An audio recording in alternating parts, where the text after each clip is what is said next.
झाली हरिकथा ओसरला रंग, उचिता असी आला पांडुरंग. आजचं हे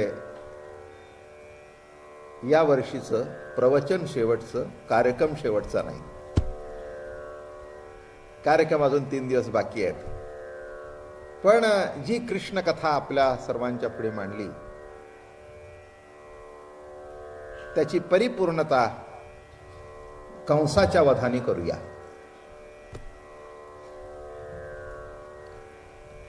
आपलं जीवन कार्यरत आहे म्हणजे कृष्ण आहे, समजून घ्या. आपलं जीवन कार्यरत आहे म्हणजे कृष्ण आहे, पण त्या कार्यामध्ये व्यत्यय येतात म्हणजे कंस आहे.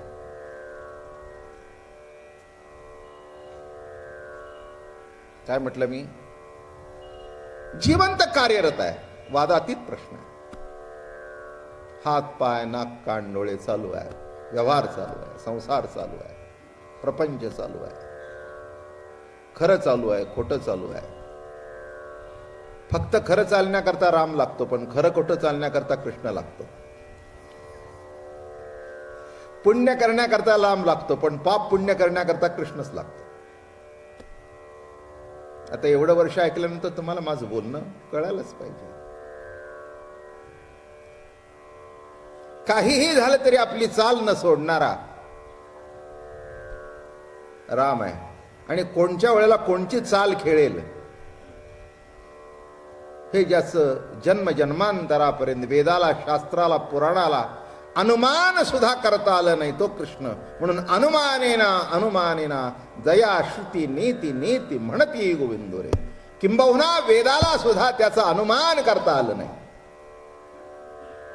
केवढी मोठी पॉवरफुल व्यक्तिमत्व आहे बघा, की ज्ञानाचं भांडार वेद जगमान्य, अमान्य करण्याचं काही कारण नाही अरे का. पण त्याला सुद्धा, हो, त्याला जाऊन विचारा तुम्ही की वा तुला देवाबद्दल काय माहिती आहे.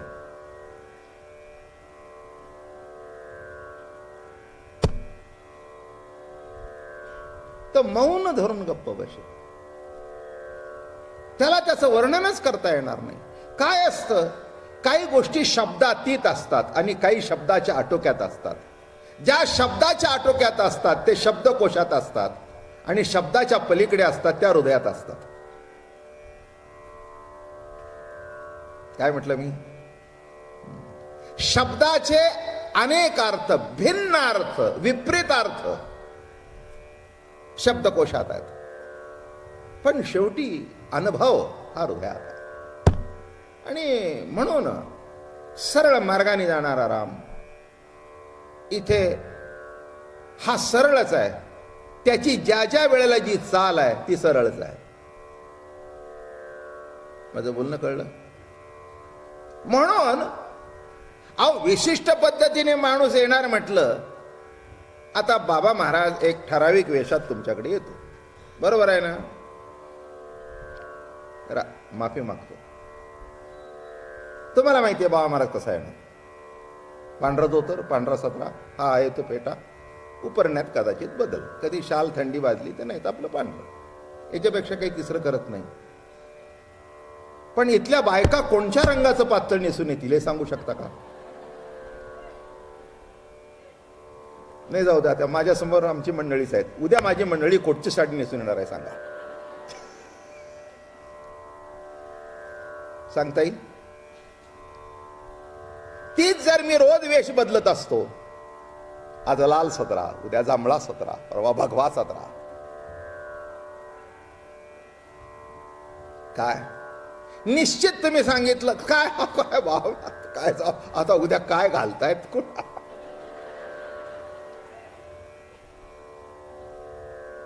ज्याचं अनुमान करता येत नाही तो कृष्ण आणि ज्याचं अनुमान करता येतो तो राम. म्हणून वारकरी संप्रदायात मी असल्या कारणाने कृष्णापर्यंत वर्णन करतो, पण कृतीत येत नाही. रामाजवळ थांबलो.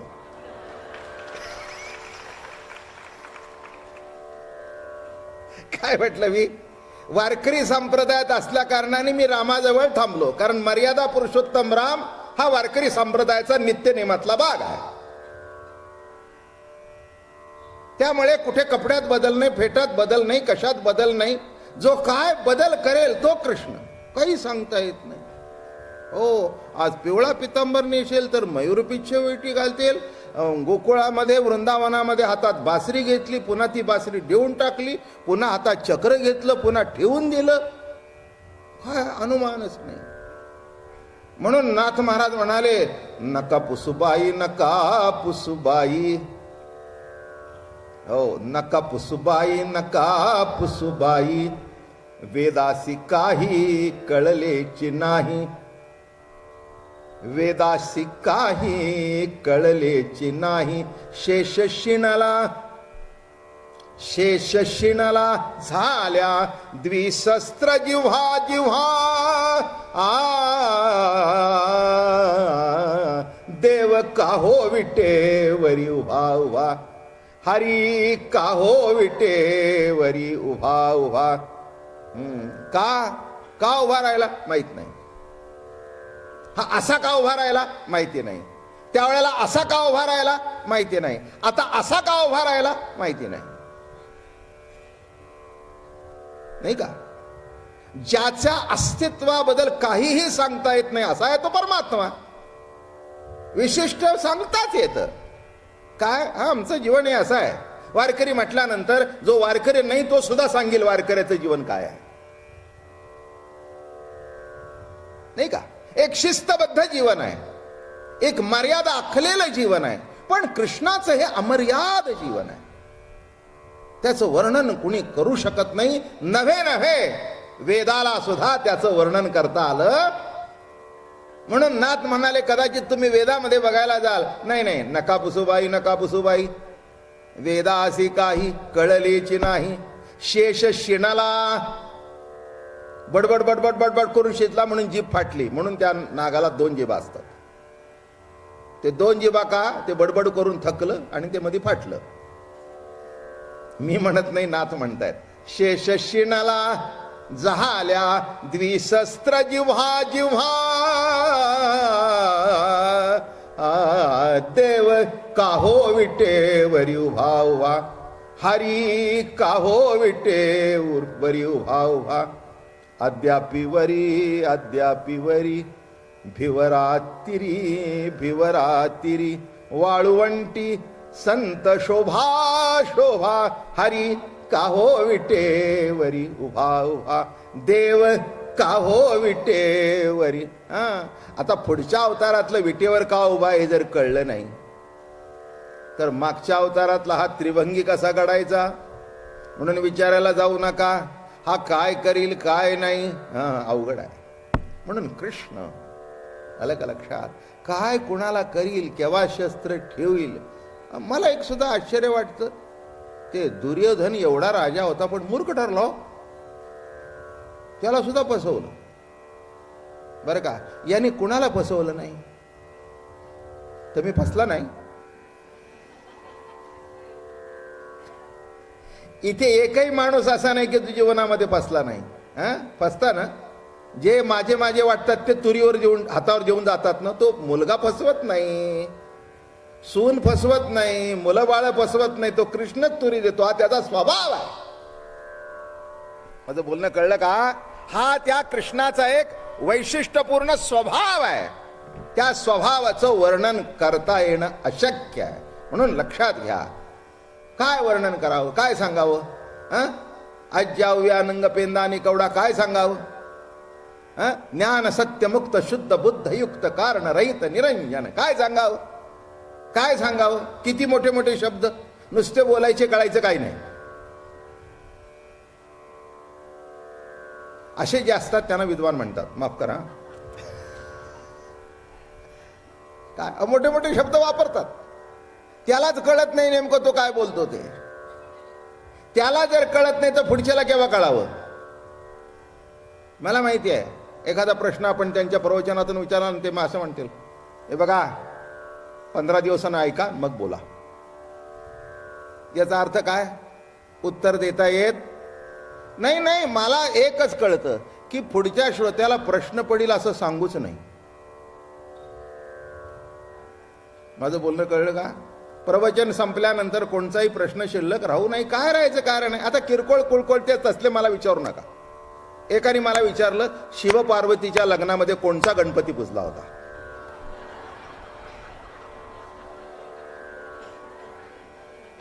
अरे वा, दगडूशेठचे ट्रस्टी आहेत का इथे? आहेत का? जरा सांगा की बघा आम्हाला काय असेल तर. काय काय काय हो महेशराव, तुम्ही तरी सांगा, तुम्ही हुशार आहे. पार्वतीच्या आणि शंकराच्या मला सांगा, प्रत्येक लग्नामध्ये गणपतीच्या पूजनाशिवाय लग्न होतं का? म्हटलं ना. मग पार्वतीच्या आणि शंकराच्या लग्नामध्ये कोणचा गण पूजला? मी म्हटलं बाबा मला काही कळत नाही, पण गणपती म्हणजे गुणाधिपती. दोघेही ईश्वरनिष्ठ होते, दोघे आत्मनिष्ठ होते. एक प्रत्ययरूप परमात्मा होता आणि एक प्रतीती होती. असे दोघांचे गुण एकमेकाने पूजले आणि म्हणून जमलं. 36 जमले का नाही मला माहिती नाही, पण एक गुण जमला, तो म्हणजे रामावरचं प्रेम. एक गुण जमला, तो कोणचं माहितीये का? नाही का? तुलसी रामायणाची सुरुवातच या कथेपासून आहे. तुलसीदासजीचं रामायण आहे ते सुरुवातच इथून आहे. परीक्षा बघितली नाही का? जेव्हा ते रामचंद्र प्रभू असे ते मिठ्या मारायला, झाडाला मिठी मारायला लागले, जानकी जानकी. पार्वतीला कळायला पाहिजे होती की हा काय म्हणतोय, मी मिठी मारतोय तुला कळत नाही. जानकी काय काय म्हटलं मी? काय म्हणत होते? जानकी. म्हणजे माझ्या बोलण्याचा विचित्र अर्थ करू नका. जानकी जानकी काय मिठी मारतोय. आणि पार्वतीला वाटलं राम राम राम राम राम राम करता, डोळे झाकून बसता. अगदी कैलास पैरोतर जाऊन ज्याचं नाम करता तो तर एका बाई करता वेडा झालाय. आता एक लक्षात ठेवा, कोणी पुरुष बाई करता वेडा झाला नसतो. प्रत्ययरूप परमात्म्याला आपली प्रतीती घेण्याकरता तो वेडा झालेला असतो.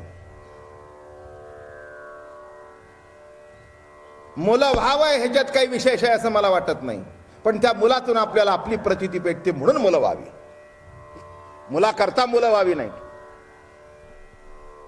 काय म्हटलं मी? मुलाकरता मुलगा नाही, बायको करता बायको नाही, नाही का? अशी कोणतरी व्यक्ती लागते की ज्या व्यक्तीच्या माध्यमातून आपण आपलं प्रेम भोगावं. आता पुरुषांना दागिने घालता येतात का? घालता येतात का? मी उद्या घातले तर कसं होईल?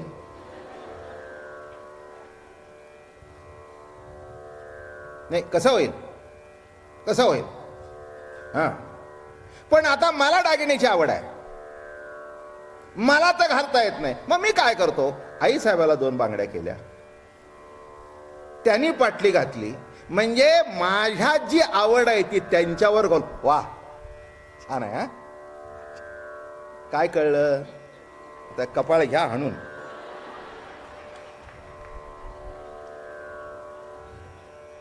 काय? अहो, कुणावर? त्या बाईवर नाही. जेव्हा नवरा घेऊन जातो तिला सांगतो 2 साड्या घेऊन ये, चांगल्या आण. चांगल्या आण. आपल्या समाजातलं लग्न आहे, मोठी मोठी माणसं येणार आहेत, तिथे तू अशी. सगळ्यांनी विचारलंच पाहिजे कुठे घेतली साडी. तुला विचारतील पण पोझिशन माझी वाढणार आहे. नीट लक्षात आलं का तुम्हाला? चला एक अमृतानुभव सांगू मजेशीर. चला, काय पुढच्या वर्षी अमृतानुभव ऐकायचं आहे? बरं, सांगू. चला, सांगू. तुम्ही म्हणलाय ना सांगू सांगू, काय त्याच्यात? फक्त माझी तब्येत चांगली ठेवा एवढंच आज मागून घ्या. 3 दिवस अर्थात बाकी आहे. माझी तब्येत उत्तम राहू दे, आवाज उत्तम. मी म्हणाल ते सांगेन, काय इथे कमी आहे? धन्याचा माल माझ्या इतका भरलेला आहे, लागेल ते सांगेन, काही कमतरता नाही. पण एक गंमत सांगतो. बाई येते अशी सजून लग्न कार्यामध्ये, हे बांगड्या काय, पाटल्या काय, तोडे काय, हो हो हो हो, शिंदेशाही, एक 25-25. नथ काय, ती बिंदी काय, अमकं काय, साडी काय. हा, हा. माणसं म्हणतात कोणाची हो, कोण नाही कोणाची हो, होती आमच्या असं. अरे वा, परिस्थिती सुधारलेली दिसते. काय कळलं, बघतोय बाईकडे पण किंमत करतोय मालकाची. तसं बघावं जीवाकडे आणि भोगावा परमात्मा. काय म्हटलं मी, हा जाऊ द्या, हा अमृत अनुभव आहे. कळलं का तुम्हाला, सांगेन कशा करता म्हटलं की जीवनामध्ये नीट लक्षात घ्या. प्रथिती आल्याशिवाय प्रत्यय रूप परमात्म्याला समाधान नाही. ती जानकी जेव्हा मिठी मारत होती, टिंगल केली जानकीने. देवाला आवडलं नाही. ते म्हणे तुझा देव असं काय करतो हा. ते म्हणले बघ म्हणे तुझ्या जीवाला कशी फसवते. ते म्हणले होय, केव्हापासून तुझा माझा देव झाला. तुझा माझा देव केव्हा झाला. लग्न झालेल्या बांक्यांचे देव सुद्धा बदलतात, बरोबर आहे की नाही. का माहेरचा जो तो सासरचा, अजिबात नाही, अजिबात नाही. मधलं नाव गेलं, आडनाव संपलं, देव बदलला, आवडी निवडी बदलल्या, सगळं बदललं. आलं का लक्षात. फॅशनेबल नवरा असेल तर बापकट, आणि जुना असेल तर लांबचा आईकट.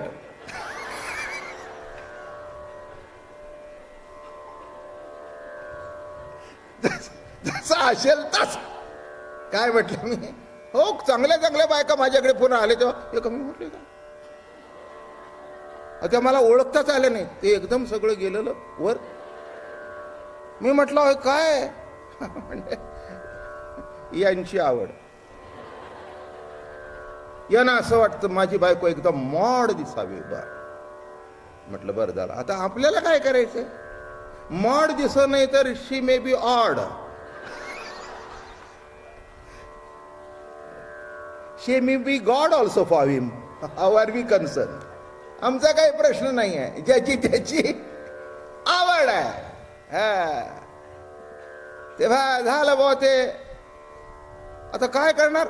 रामाला मोठा अवघड, तुझा देव. ते म्हणले माझा देव तुझा देव निराळा. बाग म्हणले तुझ्या देवाची कशी फरशी करते. काय तुम्हाला सांगू, थोडक्यात सांगतो. ते गेले पुढे. रामाने या झाडाला मिठी लाव की हिने जानकीचं रूप घेऊन पुढे जावं, त्यांनी बदलावं, पुढे जावं. असे 3-4 वेळा झालं. हात जोडले, म्हणले आई शिवाला सोडून माझ्या मागे का लागलीस.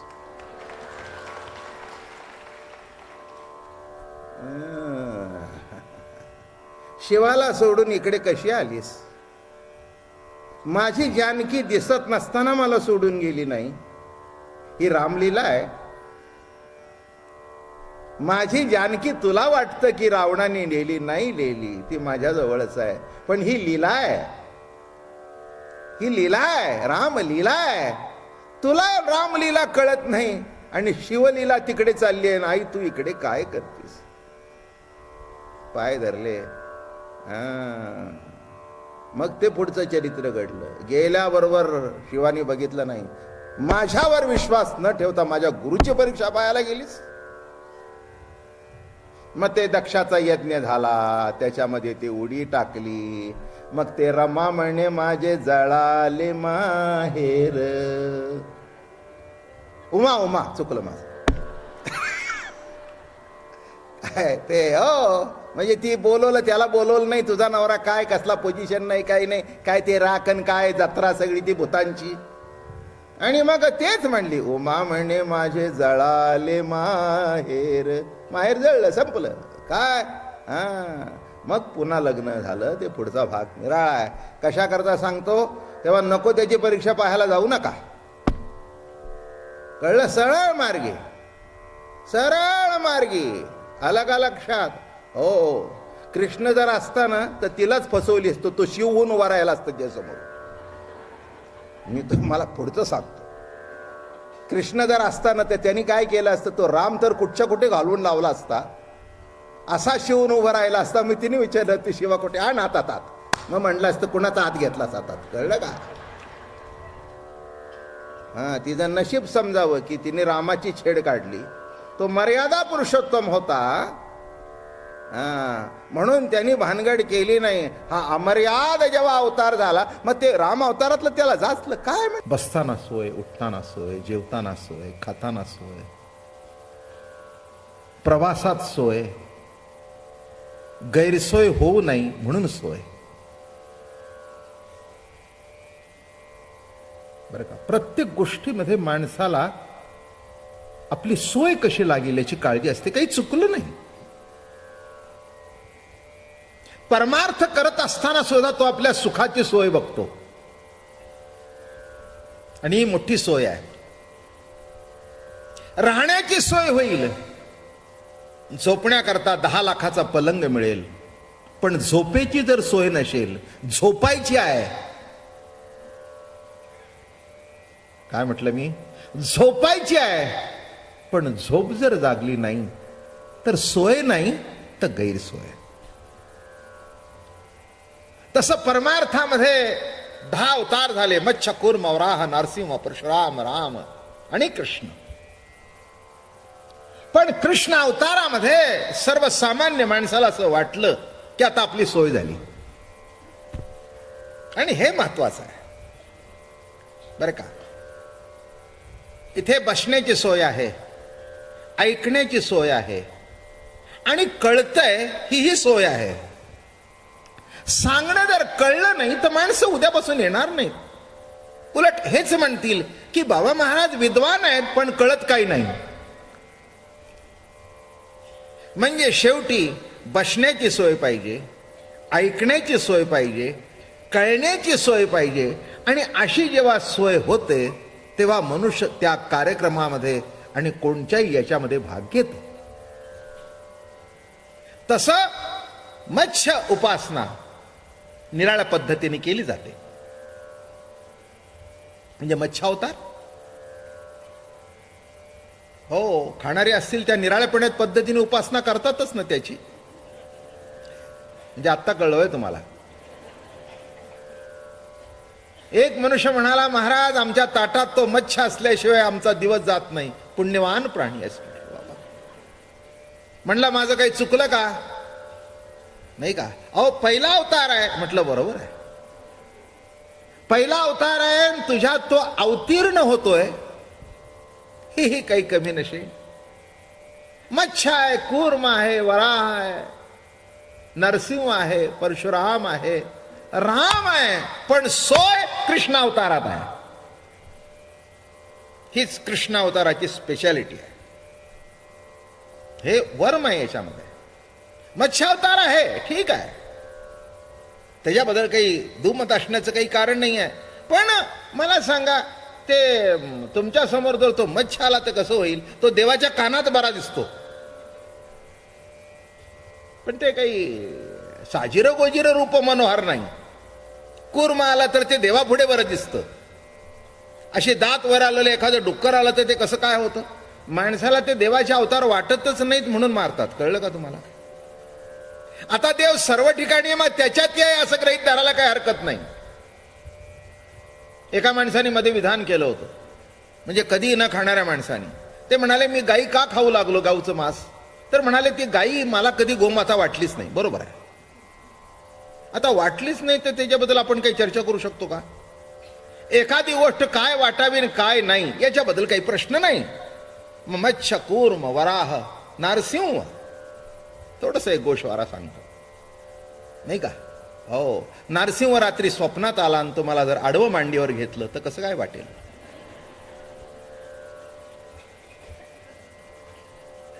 नाही, पुढे कर म्हणून काही स्पेअर करणार नाही तुम्हाला तो.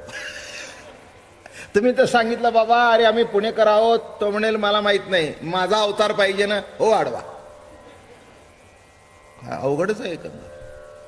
काय नरसिंह अवतार खरा, पण साजिरे गोजिरे रूप मनोहर नाही. नाही नाही. वामन अवतार, आता तो बुटका. पुष्कळशी मुलं नापास केली जातात किंवा पुष्कळशा मुली नापास केल्या जातात, त्या बुटक्या आहेत म्हणून. काय फारच बुटकी आहे बा, फारच बुटका आहे बा. म्हणजे बटू ठीक आहे, अवतार देवाचा आहे, त्याच्याबद्दल काही वाद करण्याचं कारण, राम अवतार परशुराम अवतार एकांगी अवतार आहे. क्षत्रियांना संपवलं. म्हणजे आता देव म्हटल्यानंतर सर्व ठिकाणी देवत्व पाहावं, याचा अर्थ हे सगळे अंश अवतार आहेत. कुठेतरी कुठेतरी कुठेतरी काहीतरी कमी जास्ती आहे.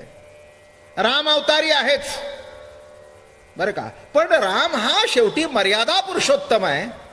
त्याला प्रत्येक गोष्टीत मर्यादा सांभाळावी लागली म्हणून मर्यादा पुरुषोत्तम. पण शेवटी अमर्याद पुरुषोत्तम हा कृष्ण आहे.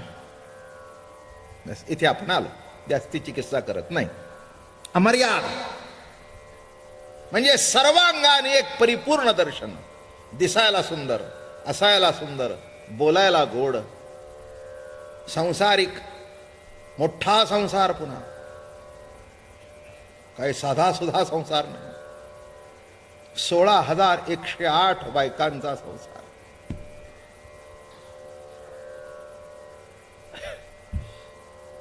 गंमत म्हणून ऐकायचं.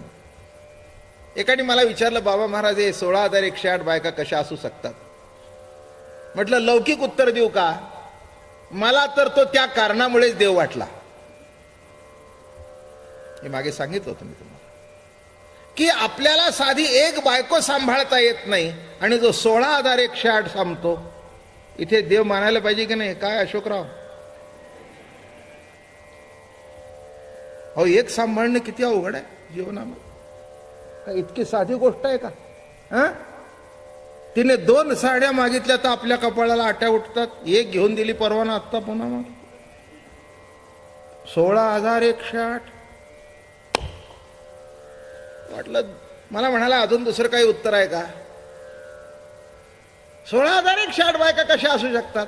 म्हटलं का तुला सुद्धा असू शकतात? मला म्हणाला बाबा महाराज काहीतरी सांगू नका. म्हटलं तू केला नसशील, पण आतापर्यंत 16,108 तुझ्या मनात नाही का आल्या?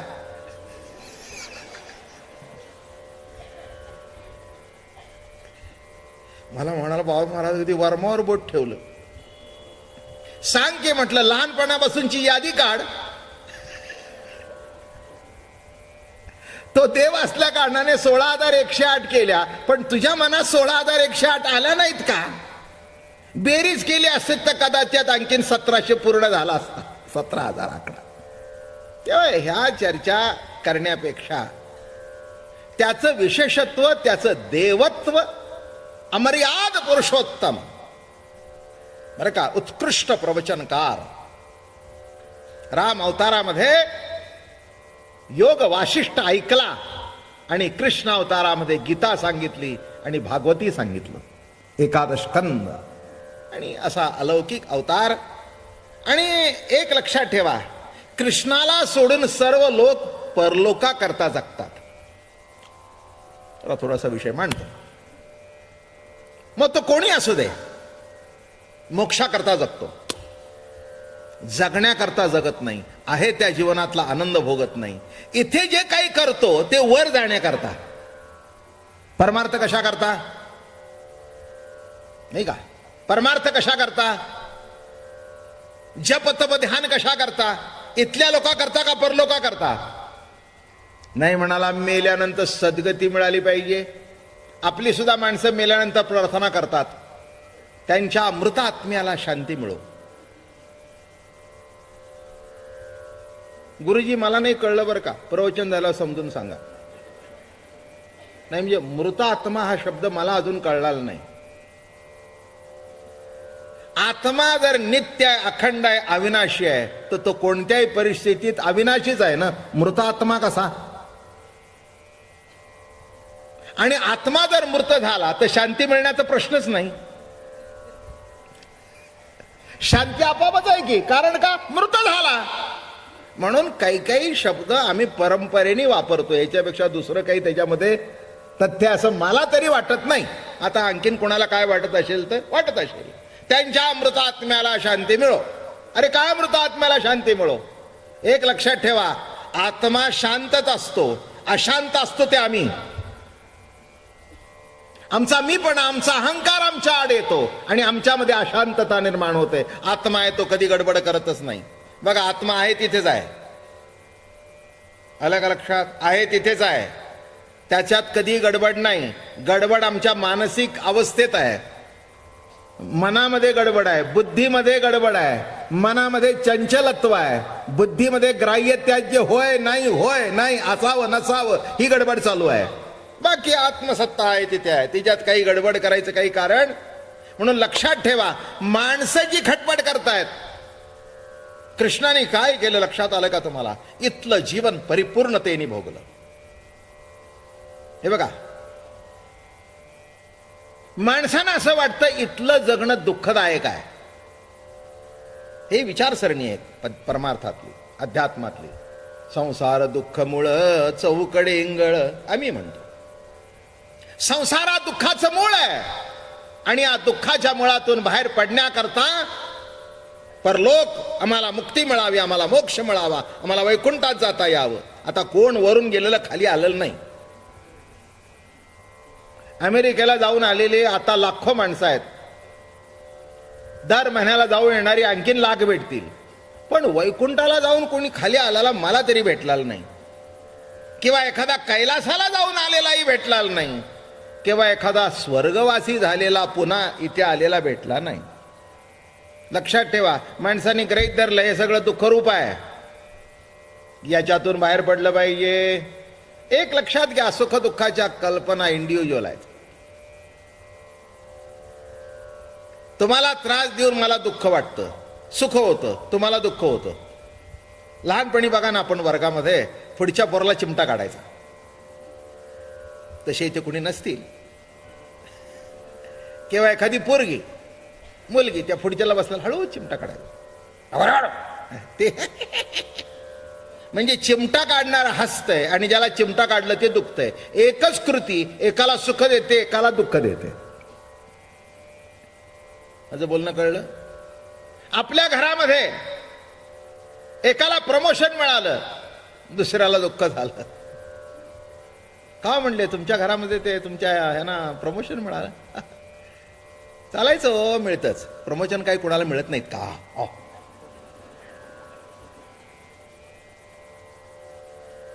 काय घराघरामध्ये तर मोठी गंमत असते. काय अहो, तुमच्या परवा जाऊबाई भेटल्या होत्या आम्हाला, गणपतीच्या दर्शनाला आल्या होत्या, तुम्ही दिसला नाही. रांगेतच त्या पुढे मी मागे. अहो काय तुम्हाला सांगू, अगदी सोन्याने हात भरले असं.